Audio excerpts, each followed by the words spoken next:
Hello, and welcome to Breast Cancer Conversations, a podcast brought to you by SurvivingBreastCancer.org.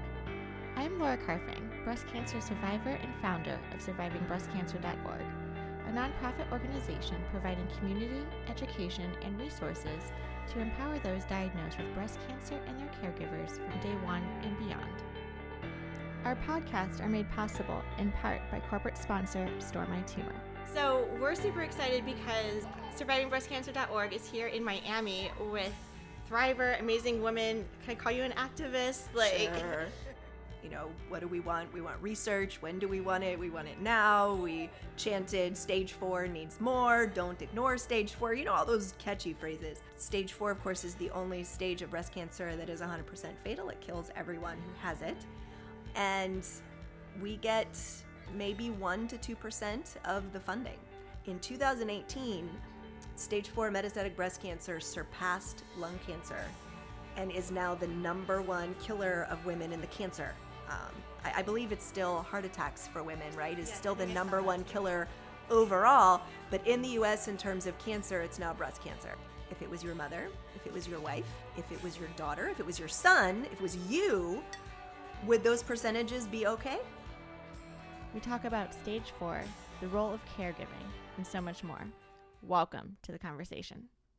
So just to let our listeners know kind of like the nuts and bolts of, you know, an introduction of yourself and your diagnosis and prognosis and where you are now. And then the other topic I wanted to chat about, which I loved hearing about these like demonstrations you were The die-ins. Yes. So I've never heard of that before. So I would love to capture that. Okay. And I know William started to ask you some questions yesterday also about the role of caregiving. And you said a shocking statistic about how almost, was it 50% of women you hear their stories about how their partners have left after their diagnosis. And that was just a shocking statistic to me. So I wanted to hear more about what you're hearing along those lines. You and I are both in very supportive relationships. You know, and it was something that didn't even cross my mind when I got diagnosed. Maybe it was me being naive, but I remember being diagnosed and I'm like, William, we're going out to dinner. I need like a bottle of wine. Something just happened and we have to talk about it. So it was the opposite of like, I just got a breast cancer diagnosis. We're going on a date. And, you know, so I think those were some of the topics I wanted to capture that we haven't yet talked about on the podcast. And I think it's enabling us to give a voice to people who, you know, may not give a voice to people so they know they're not alone in that situation. Sure. Yeah, that makes a lot of sense. Yeah, that's kind of the big picture. So like where to start with all of that? So I graduated from law school in 2002, and initially I had done some, for about 5 or 6 years, I did personal injury. So did a lot of medical malpractice and car accidents and that sort of thing. So it gave me a little bit of an intro into just the world of medicine, which wasn't a big part of growing up. So I think that's helped me now with dealing with all these doctors and things like that. Actually understand HIPAA, which is something no one really understands. But then I switched over in, '07, I think it was, to doing family law, which encompassed divorces, and it encompassed working with kids in foster care. So I got a lot of, unfortunately, experience working with Medicare and Medicaid and Social Security and all of that. So sometimes I think all the strange paths my legal career took me actually prepared me better for dealing with all of the stuff that I'm dealing with now after being diagnosed with cancer. So when I found out that I was stage 4, my very first thought was just, I want to spend as much time with my kids as possible. And when my doctor said 2 to 3 years, of course that felt like it wasn't near enough time. My kids at that point were, they were 2 and 4. At that point, they're about to turn 6 and 4, which is amazing. But that led me to shutting down my law practice in terms of practicing law for money. Because I'm still practicing law. I mean, sometimes I tell people I'm a recovering attorney, but I'm still practicing law in the fact that I'm helping a bunch of nonprofits with random legal questions that they would spend hundreds of dollars, and I can just say yes or no and they're done, and that is great. I'm delving into the world of trademarks, which is interesting because a lot of these nonprofits never trademarked their images. And then people are taking them and using them, and they're not getting any money for that. So they asked me, hey, do you think you could do this? So I called up a friend of mine who does trademarking, and she's like, oh, yeah, you can figure it out. And so she gave me the step-by-step to do it, which is about, I think they charge like $2,000 to $3,000 to do that for people. So, yeah, so that makes me feel like I'm helping them and doing something that is helpful. We're going to expand on the role of the caregiver in the course of our conversations, but as you're here now, we wanted to capture you and have some words of wisdom from you. Okay. The joys, the difficulties, the techniques that you've used, etc. Just to His technique is just nodding.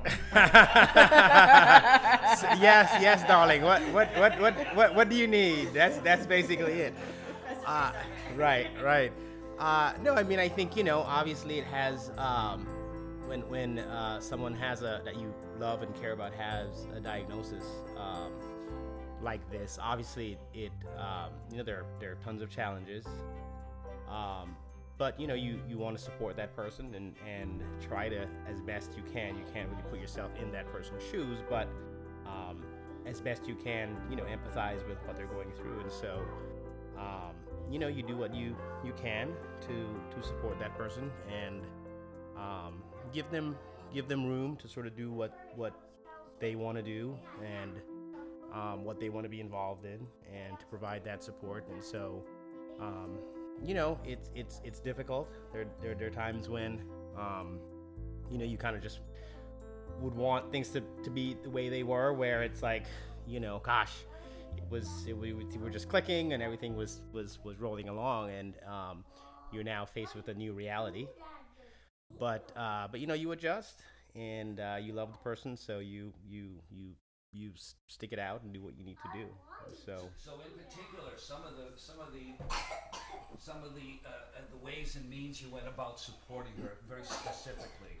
There's it seems that there's an awful lot of spouses or partners or girlfriends or boyfriends and family members who can't seem to function in that role. And I think a lot of that is just they're so overwhelmed. So what in particular were you able to do that really supported your wife and the benefits, obviously, of these two beautiful children and this incredible relationship, not only between you and your wife, but between you and your wife and her parents in particular. Right, yes. I think it's a little bit of different things. I think for me, it's having some time to sort of decompress on my own, sort of a way to sort of recharge. Yes. And that might just be going to the nearby Starbucks and reading or doing whatever. I think it's also sort of understanding that, based on what Abigail's going through, you have to give her some space also to feel what she's feeling. But also to sort of be very aware of kind of what kind of a day she's having, what kind of night she's having. If she needs me to sort of be, more attentive, closer, it's also sort of understanding that, the boys take a lot of energy. and so, right, especially those two. And so, it's also, okay, I'm gonna, whereas we kind of maybe had a sort of setup before where, okay, she sort of handles these things, and, maybe I'm now gonna have to start doing more. And I think sometimes that's making that conscious effort to say, okay, now I'm gonna have to give them a bath every night, whereas, maybe that's what she did before, or maybe I'm gonna have to start, taking them somewhere, staying with them when she's going off to do something. So sometimes it was communication between you and Sure. Abigail, and sometimes it wasn't. You were just figuring it out. Did you Right. spend any time studying breast cancer, and did you spend any time studying caregiving, or were you simply developing that your conceptualization of what that was all about as you rolled into it. Right. I think for me, it was sort of feeling it out, to be honest, Yeah. on my own, and kind of understanding what is going to work and what's not going to work. What hasn't worked? Wanting things to do things my way, and her saying no, that's not the way it is. Well, you have a very strong wife. So. yes, indeed. Other people have said that. But that's okay. I kind of knew what who she was before we got married, and so that's okay. I kind of knew that was just a part of it all. But you also have experience with caregiving with your dad. Well, yes, that is true. That's a good point. So my dad was living with me for several years. He had 3 strokes, and so it got to the point where he was he wasn't able to walk and move around, and then it got to the point where he wasn't able to even feed himself. And so that was while I was still working. I had to also figure out, okay, how is he gonna be taken care of? How is he going to eat? So for quite some time, I was actually helping him, going on walks with him and walking with him. I was also helping him eat, feeding him, changing him, giving him baths, and so that sort of sort of laid the framework or the groundwork for me to be able to sort of say, okay, this is just something else I'm gonna have to do. Now, thankfully, obviously, Abigail's had some surgeries that's caused her to not be able to walk and things like that. But for a while, she was in a wheelchair and stuff. So, but obviously, she's not to the point where she can not feed herself or anything like that. But I think that sort of definitely laid the groundwork for me to be able to say, okay, this is a part of what it is. I think that definitely helped as well. And the other side of that caregiving is that you're in this fabulous relationship, again, not only with Abigail, but with her family. Mm-hmm. You're actually living with her mother and father in this beautiful condominium in Miami. Mm-hmm. And speak to that relationship as well. It seems to be a real fostering, nurturing relationship. Abigail's parents have been great. I mean, even before when we were living up in Orlando, they would come up, once she was diagnosed, they would come up almost every weekend, and when she was going through chemo and radiation. And so her mom and I sort of took turns. I was still working again full time. So her mom and I basically took turns going to all her appointments with her. Beautiful. So, and then when she was going through chemo, we always, maybe one of us or both of us were there at all times when she had hospital stays.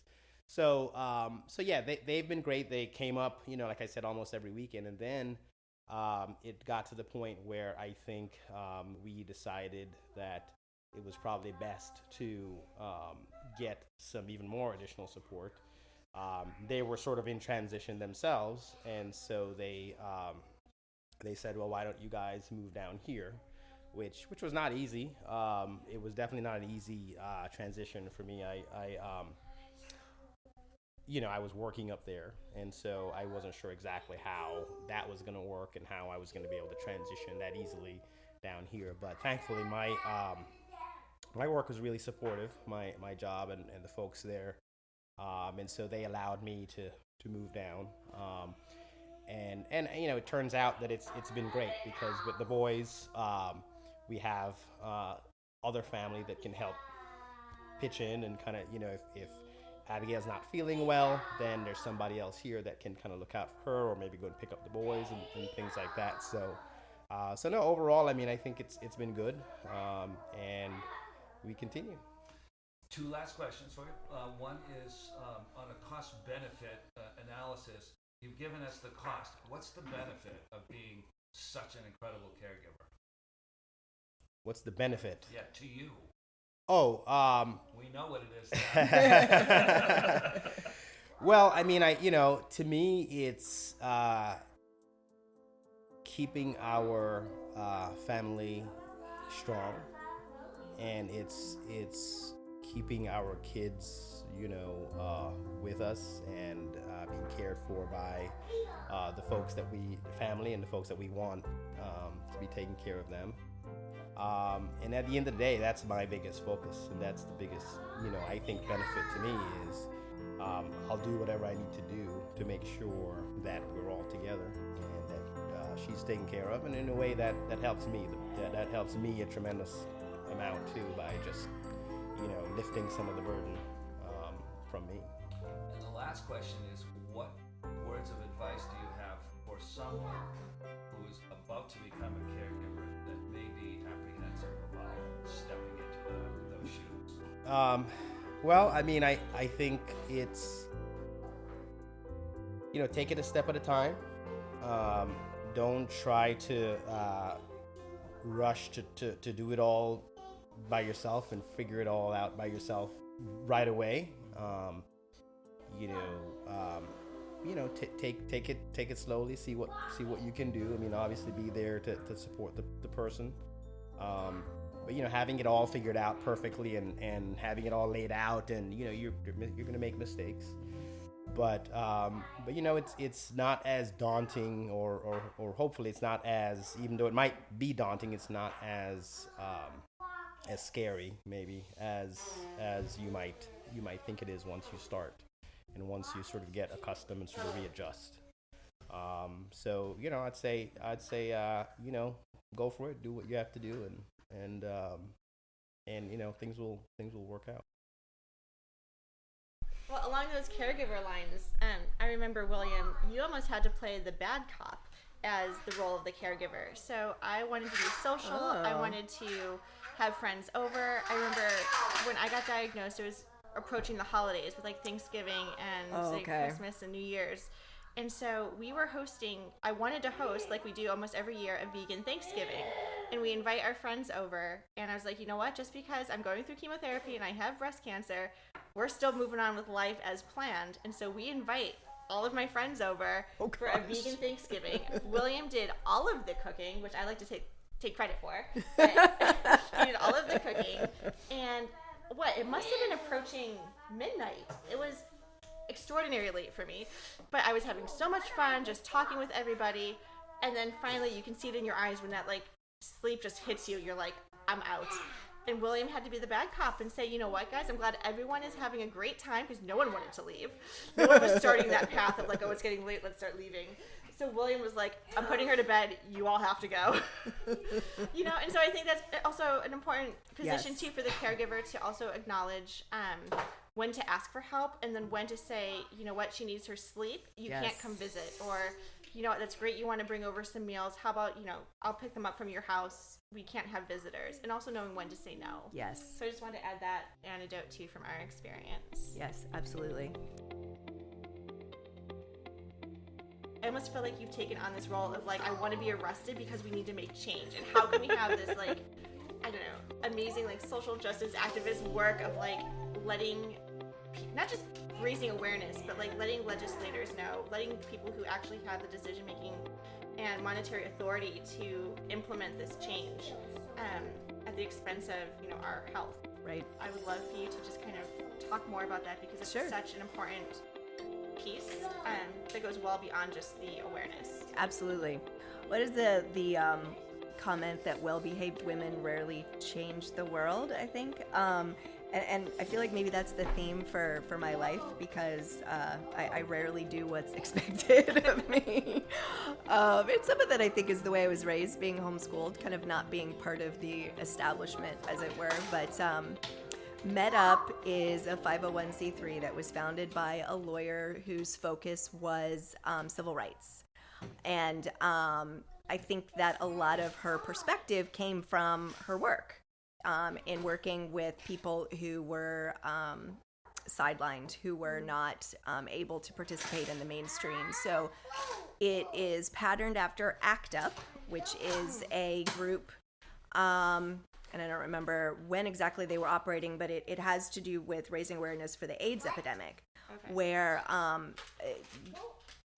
it was not being addressed. And I think a lot of that was because the population was a population that people wanted to ignore. And so Met Up, patterned after Act Up, the idea is that direct action is sometimes more effective. Certainly there are those people who get inside organizations and work from within to change that. Those people have so much more patience than I do.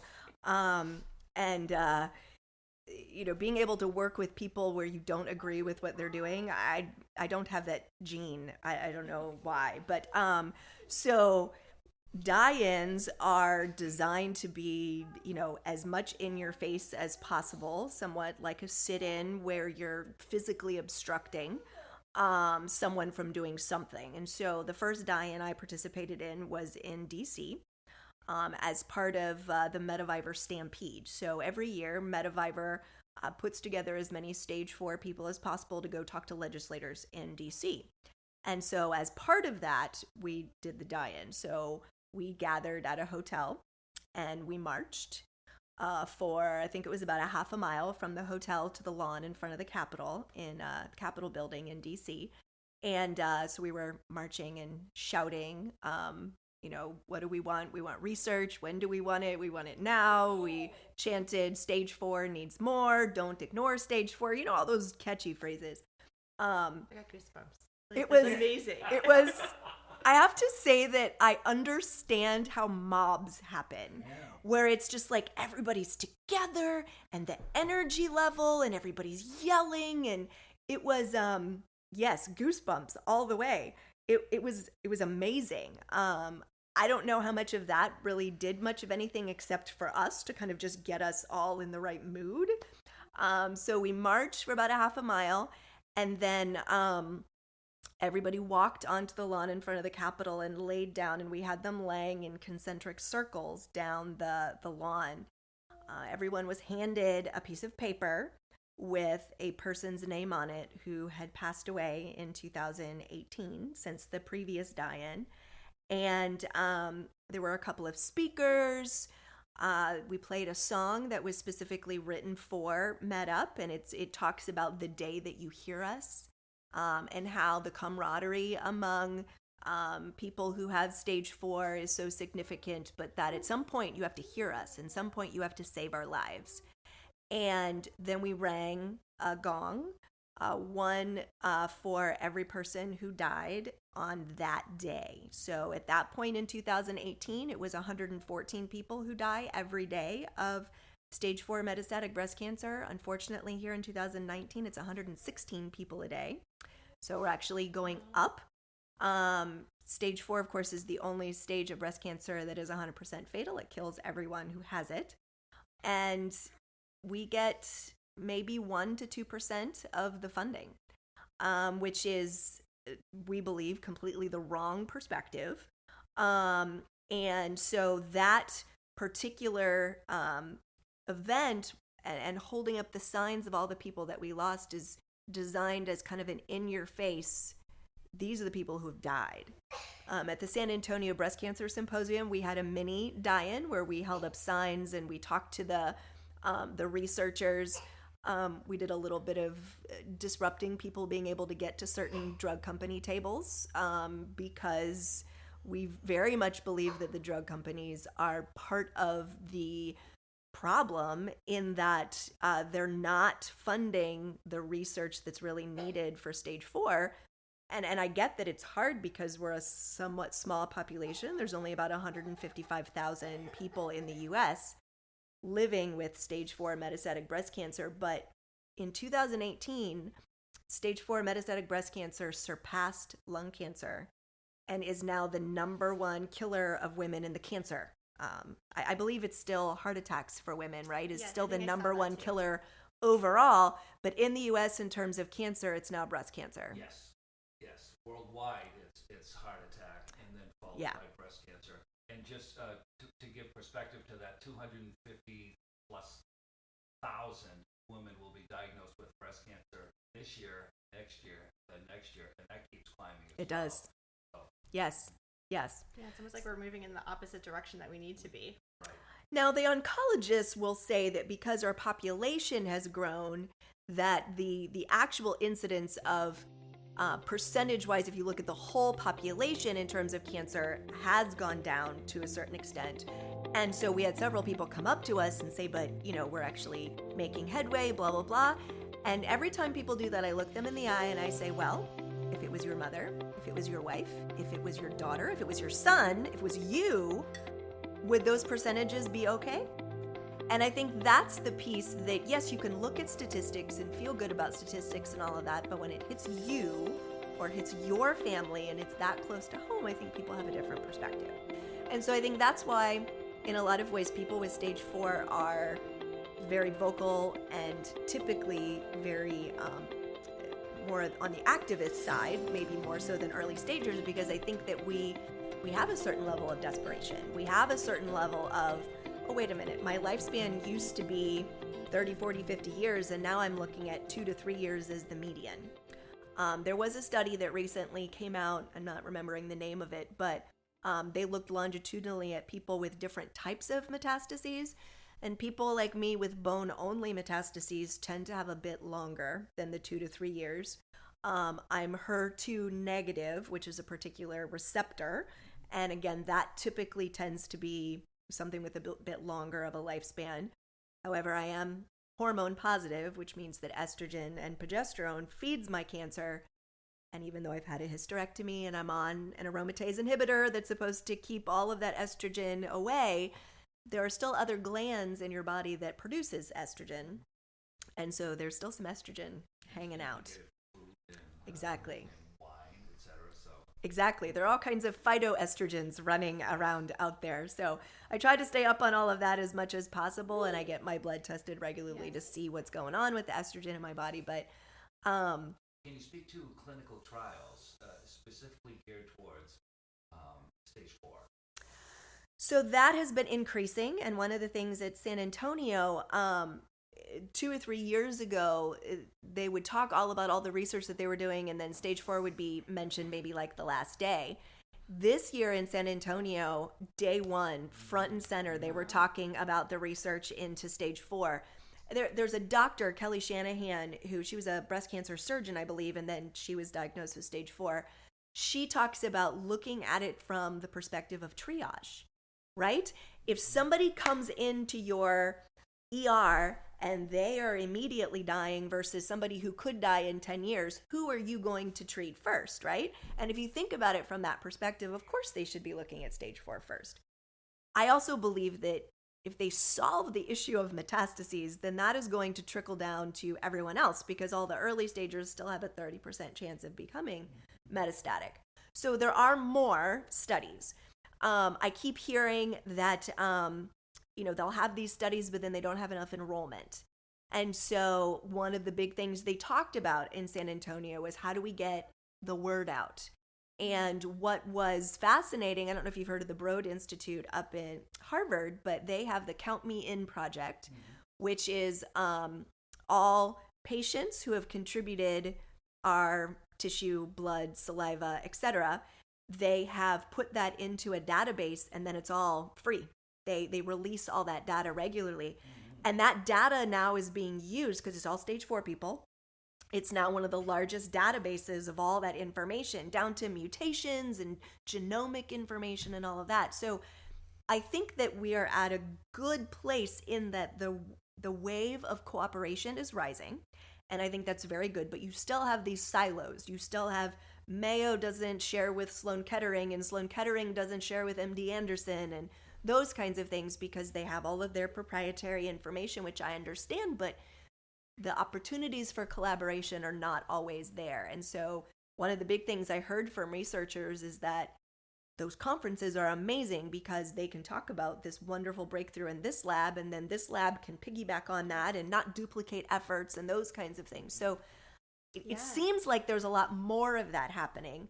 The positivity around data collection and data sharing, which is the benefit of to everyone. Yeah, absolutely, to everyone. And I did not understand clinical trials as being not something for the very end. And so I think a lot of people think, oh, if all of my medication doesn't work, then the very end point is going to be a clinical trial. And certainly if you are, I believe it's if you have a life expectancy of 6 months and the drug company gives you a letter, you can apply for compassionate use through the FDA, meaning there's a trial that you don't quite qualify for, but if the drug company agrees, the FDA will approve you to actually get whatever is in the trial as kind of a last-ditch effort. And so there's been a lot of people who have benefited from that. But trials really are there for people even, on a second or third stage. One of the issues for stage 4 people is that typically they don't want you to participate in a trial if you've tried 3 or 4 or 5 different lines of treatment. And a lot of that is to keep their data pure, so that it's not interfered with by you've had all these other things going on. But I know that that's also something that a lot of the patient advocates are trying to help drug companies understand, is that we don't a lot of times have control over how many lines of treatment we're put on, right?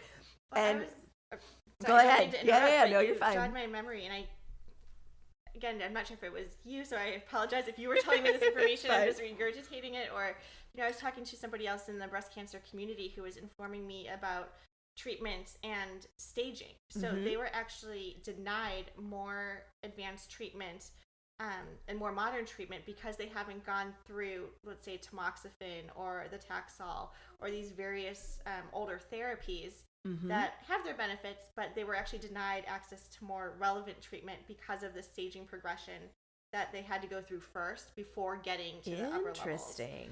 So I'll have to go back and find where that article was. Yeah. Because I never heard of this, and it infuriated me of again, we were talking even last night about the 3D mammography. If there is new technology out there and new treatments and new advancements, why do we still have to be kind of left in the dark ages and go through these older processes until we get there? Until we get there, exactly. I suspect that insurance companies are part of that, because until something, you have a lot of off-label treatments, right? That a drug has been developed for X, but then they realize that it could help Y. And until the FDA has approved some of those things, typically the insurance companies won't pay for it. And so a lot of times you're fighting to get treatment, but then you're also fighting to get it paid for. Yes. But one thing I did notice in San Antonio as well, that you have the rise of the CDK4/6 inhibitors, the Ibrance, your Kisqali, your Verzenio, which, being endocrine therapy, has been very effective for a lot of people with stage 4, and they're rapidly now studying it in early stage people. And so I do know several people who are stage 2 or 3 who were able to get into trials where they were looking at Ibrance specifically. I know one person who couldn't get into the trial, but she fought her drug company all the way up, I think, through 3 or 4 appeals to be able to take Ibrance as an early stage person, because she, I believe, is triple negative. And the unfortunate thing with triple negative, negative for estrogen, negative for progesterone, and negative for HER2 new, is that there aren't receptors to target, and so there are very few drugs that work for them. So it really takes people getting educated and then advocating for themselves a lot of times to be able to take some of the medication that could save their lives. So an educated patient advocate population, I believe, is what will help turn the tide for some of that. One thing we realize with a lot of the researchers is that they hardly ever talk to patients. Yes. And so they're in a lab, and they're all excited about the fact that the mouse model did X, Y, and Z. And I'm sure that that's very exciting for them. But the translation of that into real world stuff is often what they're missing. And so many of the researchers we talked to in San Antonio were like, oh, thank you for sharing that perspective. And so I know there's been a big wave in a lot of the research institutions to get the patient advocates part of even the designing the research project, because that extra perspective, I think, is very helpful. So exactly. As an educated patient, we can advocate for ourselves. But I'm also thinking too, as survivingbreastcancer.org is young in what I'm calling its incubator phase, its infancy phase of growing as a nonprofit. What I'm also hearing is that if you are not in a position to advocate for yourself, how can you get these clinics or other organizations or other nonprofits to be your voice in creating some of this change? So that's just something I'm going to keep in the back of my head too, as we're continuing to have these conversations. And going back to the life expectancy, I know it's also important what you were talking about in terms of statistics, that 2 to 3 years, how that number decreases potentially in other cultures and populations. And so I think that's another important factor of understanding kind of like the culture assimilation of how breast cancer diagnosis changes based on diet, behavior, culture, genetics, Sure. etc. I wish there was a formula so we could actually understand how all of that works. But the statistics that were presented at the San Antonio Breast Cancer Symposium is that African American women die almost twice as fast as Caucasian women. Hispanic women are in the middle, but still don't typically live as long as Caucasian women. And I am sure there's a variety of reasons and a variety of things, but several of the studies that were presented, especially out of China, it was interesting then the discussion about, well, wait a minute, Asian physiology is different from someone who is from Europe or someone who's from Africa, and just the ability to apply the results from different studies to other populations is just a thorny question, especially when you're looking globally, that there's just so many variations there. And one other thing that I discovered in one of my groups was that whenever the U.S. puts sanctions against a particular country, the drug manufacturers will not sell their medicine to that particular country. And so it was not too long ago, there were several women who were talking about how Ibrance was no longer being sold in whatever country that they lived in because of the economic sanctions against their country. And so while I absolutely 100% agree that economic sanctions can be very effective, watching how that trickles down to someone who could literally die because then the drug companies won't sell their product to that particular country it's horrifying. It's really horrible. Yes. Yeah. So You have to draw the line somewhere. There has to be. We all understand economics, but we also understand humanitarian need. And Yes. so, Yes. Well said.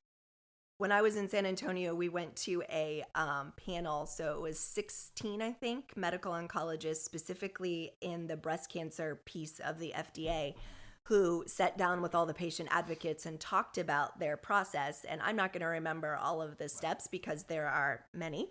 But the thing that I took away from that panel was I think we forget that there are some really amazing people who work at the FDA and who are working so hard to make sure that drugs are safe. And I think that when you have a terminal diagnosis, again, that desperation, people fly all over the world to participate in various things that aren't necessarily looked at by the FDA because they're in other countries, and other countries don't have the same types of processes. And some of those things are good and some of those things are really scary because they're not regulated. So I cannot pretend to understand all of the intricacies of that, but I can tell you after meeting with these women, and they were all women, which was interesting, just how passionate they are about making sure that drugs are safe and making sure that drugs get to the public as soon as possible, but then that they're monitored. So it recently came out that the FDA is actually permitted to fine drug companies or places that are doing trials like at a academic institution that either don't report on time, don't include something they should have included, basically doing things that they're not supposed to do, and that they have actually actively been fining people for not doing what they are supposed to do, which they're not perfect. No piece of the government is perfect. No institution is perfect. But at the same time, I felt like there are some people who are really working hard to protect us, and that made me feel a whole lot better. I also follow Tatiana Powell is one of the medical oncologists in the FDA, and I follow her on Twitter. And I have to say the information that she puts out there is so timely and so just well crafted to make sure that we understand the process. I've also been following Scott Gottlieb. He and I have been having a little bit of a back and forth about medical marijuana and how they need to fix their categorization of medical marijuana as a Schedule 1. In all of the trials, they talk about progression-free survival. And that's what most of the trials target or monitor. And one of the studies that was presented at the conference was, it showed that it improved the progression-free survival by 10 months. And the excitement in the room from all of the oncologists was like, you could feel it. And all of us patients were like, 10 freaking months? And so one of the signs that we held up outside when we were doing our little protest was, we want years, not months. And so one of the things we were talking about with the FDA was, we want them to be looking at overall survival, not progression-free survival. Because a lot of times these studies are not long enough to look at overall survival, that really all they can do is measure the progression-free survival. But encouraging them to start looking at overall survival, looking at the longer term, even though that costs more money, really is something that those of us in the stage 4 community want them to be looking at, because getting a few more months that's not sufficient. Right. So. Absolutely. And I think it's very interesting too that you and I were both diagnosed in our 30s, and having this diagnosis when you're like, well, yeah, my life expectancy should definitely be, 50, 60 years plus. I definitely want to have the 100-year birthday mark, and like triple digits.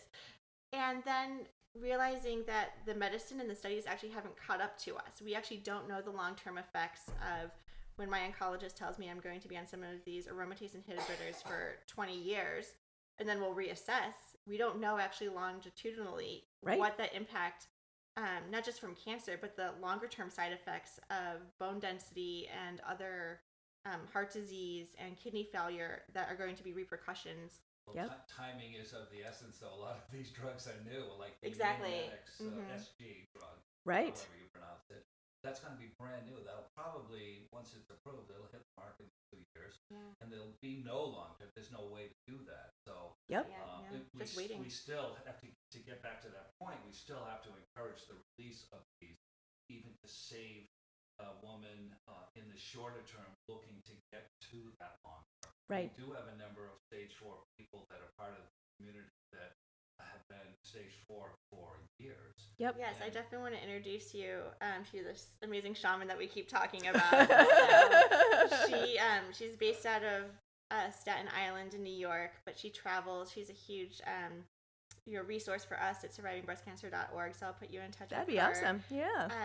And then, just a couple other women who have this positive glow, and I was even telling William before we were driving over here, like, I can't wait for you to meet Abigail. Like, every time we talk, like, I feel like we've just been smiling for the last, 48 hours and laughing and sharing just great stories. And that, I think, is what it's all about. And going back to your metaphor of, how it's a triage experience, you need patients to want to participate in trials. Right. You need people to talk about it. You need doctors to understand our perspective. You need the pharmaceutical companies to release these drugs. You need the government to approve it. It's really this interconnected and complex ecosystem that is really going complicated. To advance where we are. So with absolutely. That, thank you. Of course. Yeah. What's your name? Malcolm Johnston. How old are you, Malcolm Johnston? You have to say the number. How many numbers is that? 1, 2. You are right. And thank you, everyone, for listening to our show. I would like to acknowledge that all of the information on our podcast are from personal experiences and are not a substitute for professional medical advice. You should always contact your medical care team. If you're looking for specific topics or would like to be a guest on our show, please feel free to reach out to me. My email is laura@survivingbreastcancer.org. Until next time, keep on thriving.